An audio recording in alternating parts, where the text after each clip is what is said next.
Welcome to another episode of the Blue Collar Wealth Podcast. I'm your host, Bob Brown. Today, we're diving into a crucial topic, your pension benefits. So whether you're a seasoned worker or you're just starting your career, understanding your pensions can significantly impact your retirement. So grab your coffee, sit back, and let's explore the world of pensions.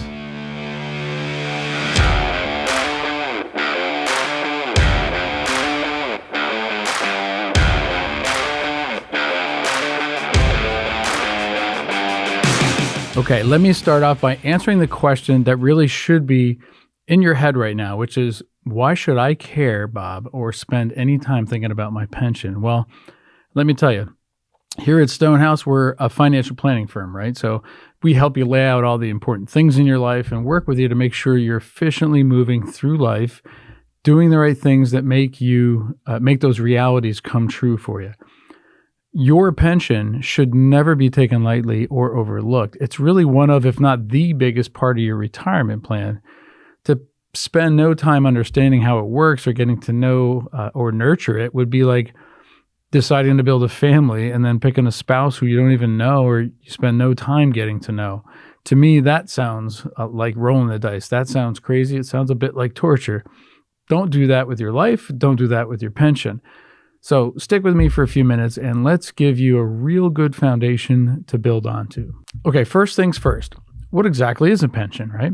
Well, my friends, a pension plan is an employee benefit that usually commits the employer to making regular contributions to a pool of money set aside for you for after you retire. Now, there's two main types of pensions. There's a defined benefit plan and a defined contribution plan. I'll break it down for you. Defined benefit plans. With this type of pension, your employer guarantees a specific monthly payment for life after retirement, regardless of investment performance. It's like having a steady paycheck even after you stop working. Defined contribution plans. Now, here you can contribute to your pension account, often matched by your employer. Like things like 401ks, 403bs are common types of these plans. But here, the final benefit on the other end of that plan does depend on investment performance. So the big takeaway here that I want you all to understand is this. The real difference between these plans is that in a defined benefit plan, the risk lies on the shoulders of your employer. In a defined contribution plan, that risk and that responsibility and all the pressure that comes along with it rests firmly on your shoulders. So make sure you understand the difference and recognize which plan that you have access to through your employer. Now, let's talk about the impact on income planning. So as I said earlier, your pension plays a significant role in retirement income planning. Knowing how much you'll receive each month helps you budget effectively. Plus, it affects other decisions like when to claim Social Security benefits. Because defined benefit plans and defined contribution plans are different animals that provide different outcomes, we treat them a bit differently when it comes to our planning. With a defined benefit plan, you have a benefit in retirement that is defined. See what they call it that? Why they call it that? We may not know exactly the dollars until we get to retirement age, but we do know the formulas that are used to calculate your pension amounts in these plans. They usually depend on things like your age of retirement, the years of service you have at that employer, and something that they call final average salary is often used.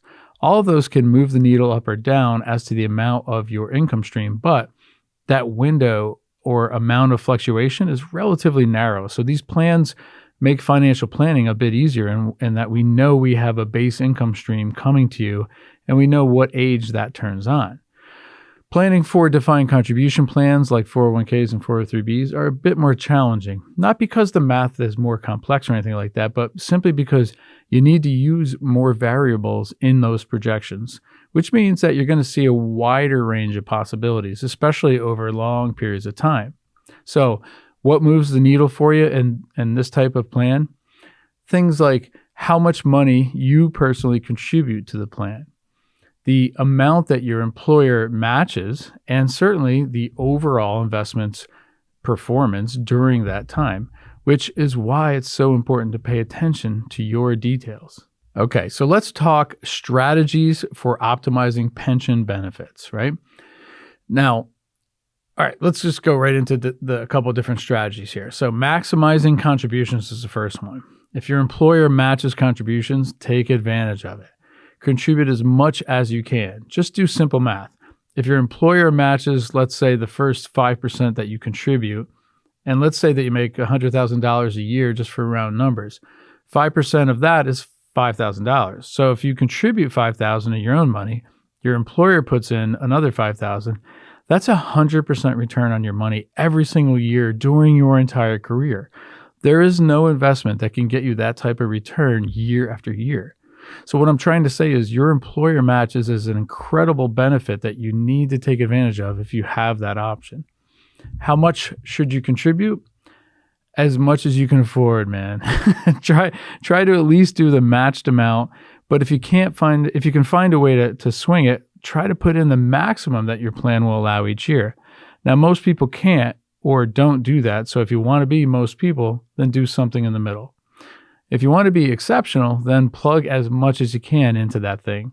But a big takeaway here is that everything in life seems to be a trade-off, right? It always is. So if you keep spending most of what you make in your working years, then your retirement will inherently be sparse, and meaning less money saved and less probability of maintaining that same lifestyle and less flexibility too. On the other hand, if you overload your savings, it'll be the flip-flop, right? A lot of money saved, higher income potential later, and tons of flexibility. But did you really enjoy the first half of your life? Were you eating ramen noodles and PBJ sandwiches for 35 years? Find your balance and contribute as much as you can reasonably afford. That's my advice. I also want to talk about understanding vesting. What is vesting? Well, vesting determines when you fully own your pension. So stay with your employer long enough to vest completely. Vesting can be applied a bit differently across all the plans, so pay attention to your plan's details. The way I always like to describe vesting to clients is like it's the money that you contribute is typically still your money, but the money that the company puts in on your behalf often has a vesting schedule attached to it. And the only way to officially convert their money into your money is over amount of time. So if there's a vesting schedule, pay attention to that, especially if you're thinking about moving to another employer. I've seen people sometimes leave months before they would have been vested because they never thought to ask, and they left a lot of potential money on the table that could have been theirs if they just waited another month or two.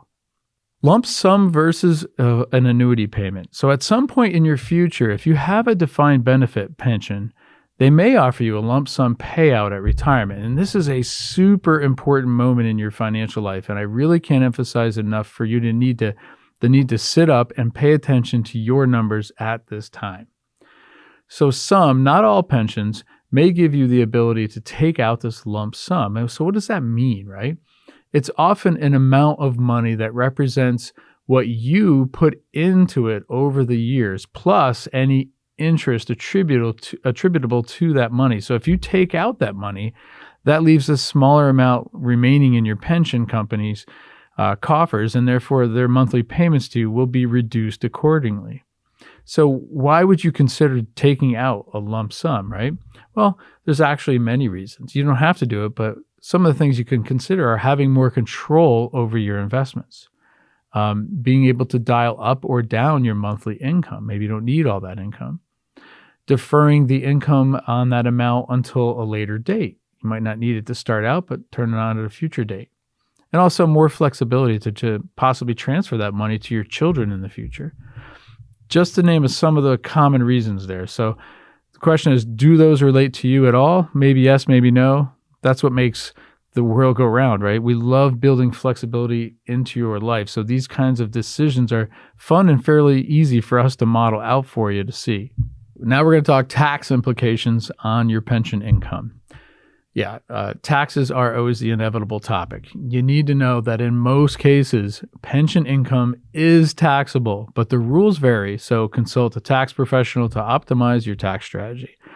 Luckily for our clients, we have a sister company at Stonehouse that does tax consulting and tax returns. So that's my official answer that I need to give you, but let me just add a story to this. Right? I heard someone on Instagram this week give an absolutely bad advice that they were saying that if you waited until you reach age 59 and a half, there would be no tax to take money from your retirement account. So in the words of Dwight Schrute, false. That could not be farther from the truth. With most pension plans, including things like 401ks and 403bs, the money coming out of those is very much taxable. Depending on how much you take out in any given year, it's usually included as taxable income. And depending on your tax bracket, that'll determine how much of that money will be taxed, but it will be taxed. Unless you're talking about something like a Roth IRA or a Roth 401k, that's a different animal. The delusional person that I was listening to made a really simple mistake. The age of 59 and a half has to do with an early withdrawal penalty that the IRS assesses if you take money out of your retirement plan before age 59 and a half. In other words, they really want you to keep it in there at least until you turn that age. But trust me, after that, they want their tax money. So, in summary, in most cases, in almost all cases, your money coming out of your retirement plan will be taxed as you take it out in the tax bracket you are in that year. So make sure you bake that into your planning. And now we want to talk about maximizing Social Security right alongside your pension. This is the last but very important thing, and I want to touch on it. I'll be quick on this section, I promise. Coordinating your Social Security with your pension is crucial. Timing matters. Claiming too early or too late can affect your benefits. Fortunately for clients of Stonehouse, we've got an easy button for you. Our advisors love and will run your specific numbers through our analysis and be able to show you when would be the likely best time for you to begin taking your Social Security benefits in a way that makes sense and in a way that optimizes your taxes. And there you have it. Understanding and optimizing your pension benefits is essential for a secure retirement. Thanks so much for tuning in to the Blue Collar Wealth Podcast. As always, I hope this was helpful. Another building block of knowledge to make your house as strong as our house. We'll see you on the next one.